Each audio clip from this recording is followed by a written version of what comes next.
Okay, the first example, right? So we'll start with a very simple example, right? Which is looking at the first few observations of our data set using the head function, right? So let us go here and try this out. I'm going to use the head function. Okay, I'm going to use the ecom data set because this function will return only a few rows,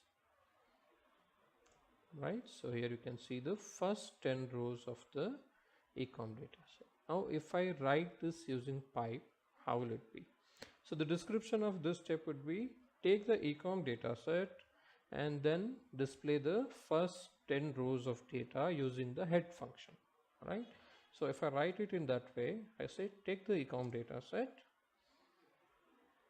and then pass it on to the head function to display the first 10 rows of data,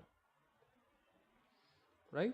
So you can see that the output from both these lines of code is the same, right? So we have taken the head ecom data set and using the head function we are trying to display the first 10 rows of data, right? So the second line, it is easier to say this because you written it in the same way you would describe it, right? So take the ecom data set, pass it on to the head function and display the first 10 rows of data.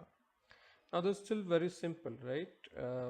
It doesn't involve many steps and we are not creating any intermediate data frames or R objects, and there are no nested function calls here. Okay? But we'll come to that and then you will be able to see how using pipes makes your code more readable.